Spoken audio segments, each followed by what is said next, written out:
সাগরিকায় বীরশ্রেষ্ঠ flight lieutenant Motiur Rahman cricket stadium. এই মাঠে টাইগারদের অনেক স্মৃতি রয়েছে, অনেক জয় পরাজয়ের গল্পও রয়েছে। তবে সেই মাঠ আজ রং হারাতে বসেছে।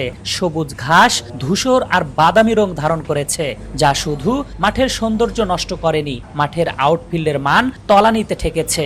এই মাঠে খেলতে গিয়ে ইনজুরিতে পড়ার শঙ্কাও আছে।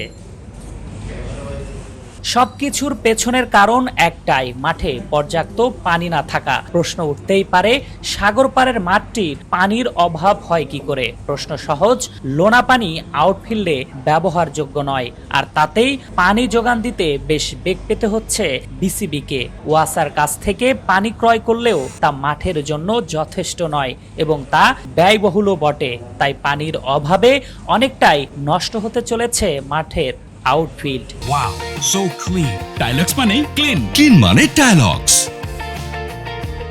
তবে সমাধানের পথ পেয়েছে বিসিবি, কারণ ইতিমধ্যেই মাঠের পাশে স্থাপন করা হয়েছে গভীর নলকূপ, আর সেখান থেকেই দৈনিক কয়েক হাজার লিটার পানি পেতে যাচ্ছে বিসিবি। দীর্ঘ 1.5 মাসের কর্মযজ্ঞের পর এই সুফল পেতে যাচ্ছে ক্রিকেট বোর্ড। এতে অনেকটাই পানি সমস্যার সমাধানের পথে বিসিবি।